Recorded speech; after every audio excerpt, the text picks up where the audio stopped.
puis, comme Michel sans doute ne voulait pas faire trop l'ancien combattant qui ravivait ses souvenirs, il les a confrontés avec ceux de deux jeunes réalisatrices qui, elles, je ne sais pas, mais n'étaient peut-être pas nées quand en 1986 Coluche est parti. En tout cas, leur regard différent et la confrontation comme ça entre ces deux générations de réalisatrices et de confesseurs et d'auteurs, qu'est Michel Denisot.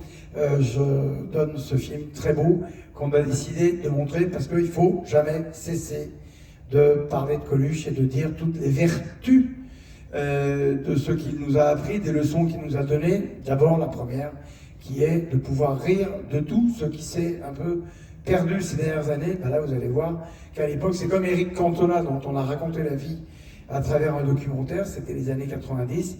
Et ben les années 90, aussi 80-90, il y avait des choses qu'on pouvait se permettre. Ben, il faut continuer à se dire qu'on peut encore se les permettre. Pour présenter le film, eh bien, leurs auteurs et auteurs, merci de les accueillir. Julie d'accueillir ici, effectivement, Coluche et Cannes, vous verrez dans le documentaire, il y a beaucoup d'histoires qui relient lui et Cannes. Donc rapidement, il y a quelques mois, Romain Colucci, qui est le fils aîné de Coluche, m'a demandé d'écrire un texte d'introduction sur un bouquin de citation de Coluche qui va sortir bientôt. Donc j'ai écrit ce texte où je racontais des choses personnelles, et puis après je me suis dit tiens, c'est beaucoup d'images qu'on ne connaît pas trop, je pourrais peut-être en faire un documentaire. Ça me paraissait tout de même un peu juste pour faire un documentaire, je ne vais pas faire le énième documentaire sur Coluche.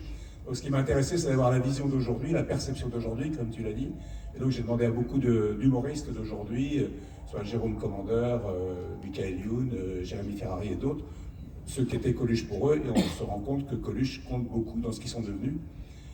Et troisième point, j'ai voulu faire le montage, comme tu l'as dit aussi, avec une génération qui ne connaissait pas Coluche, et surtout avec une équipe féminine, compte tenu de la misogynie de l'époque des années 80. Et donc, toutes les images que vous allez voir, on les a choisies ensemble, mais elles y ont beaucoup contribué. C'était leur curiosité qui m'intéressait beaucoup pour en faire un film d'aujourd'hui.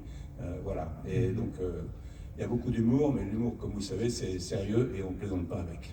Absolument. Merci, Michel. Alors, ce qui nous a paru intéressant, c'était de croiser nos regards avec celui de Michel. Et ça, Michel est aussi moderne que Coluche, vous le verrez, puisqu'il trouvait ça intéressant de demander effectivement à deux personnes qui n'étaient pas nées quand Coluche est mort, leur regard. Et on espère que, en tout cas, on a trouvé que c'était ça qui était intéressant, c'était de questionner cette modernité en croisant nos regards de deux générations. Et j'espère que vous le trouverez intéressant aussi. merci. Alors moi j'ai fait en partie Faut parler l'image plus du fort, film. surtout. Pardon. Oui, pardon. J'ai fait en partie l'image du film, mais surtout j'ai découvert Coluche parce que j'étais pas née quand il est mort. Mais j'ai aussi appris à connaître Michel, que je remercie sincèrement, non, et que je remercie sincèrement pour nous avoir donné l'occasion de faire ce film ensemble. J'en suis très fière et j'espère que vous aimerez le regarder. Michel, Ouais, je vais rajouter le nom d'Eva Brézard qui a fait le montage aussi avec nous. C'était une équipe 100% féminine. elle est là. Et jeune, Eva est là. Si elle est là, on l'applaudit.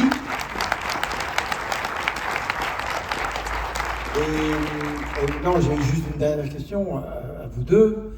Y a-t-il quand même des images, vous avez dit non, là c'est pas possible, on le met pas dans le film, ou des déclarations, ou des... Avec Eva, justement, pendant le montage, on a fait parfois des journées entières à regarder les blagues qu'il faisait sur Coluche Info, quand il était sur Canal+. Et Coluche ne faisait pas que des blagues très drôles. Et donc, parfois, ça nous prenait du... On a passé des journées où on voulait vraiment sélectionner les blagues les plus drôles. Je crois qu'on s'est permis de mettre toutes les blagues. Certaines qui ne passeraient pas aujourd'hui, mais on trouve aussi important de montrer que ça existait à cette époque-là. Et donc, il y a des blagues que je pense qu'on ne verrait pas à la télé aujourd'hui, mais qui sont dans ce documentaire. En tout cas, on ne se promène plus en voiture sur les hauteurs de Cannes, comme le veut l'expression, sans penser à ce jour fatal et inattendu.